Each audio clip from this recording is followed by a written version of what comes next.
We're here in Nashville, Tennessee. This is KMTV Channel 5 News with your hosts, Jasmine Shaw and Anthony Sabatino.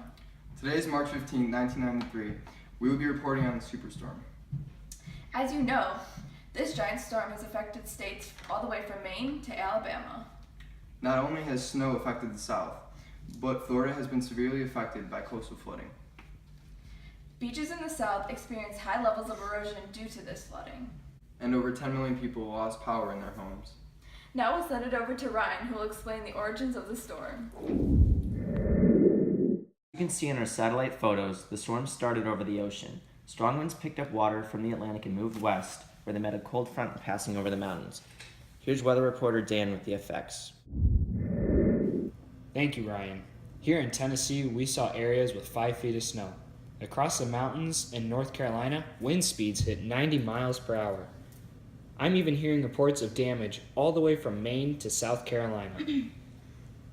It's unbelievable. Some of the southern states, like Florida and our state of Tennessee, have reported several deaths due to the lack of preparation of southern states for such a storm.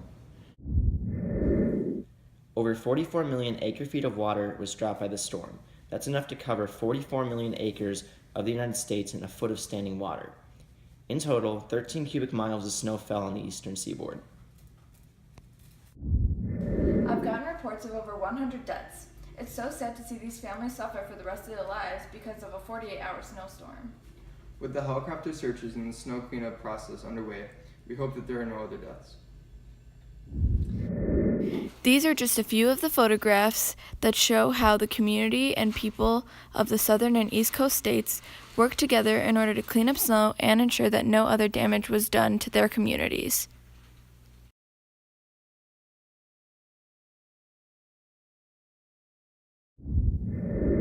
Even with all the relief efforts, there were still a few tragedies that occurred. One of the greatest tragedies was the freighter Fantastico, who lost 7 of its crew members after the U.S. Coast Guard was unable to provide enough gas to save the rest of the crew. I know many of the negative effects of this storm are due to the lack of preparedness by the southern states, but I've heard talks in North Carolina and other affected states about providing training and equipment to major cities and schools so that people know how to handle these large disasters. That's a great idea. I hope everyone stays safe today. Stay classy, Apes.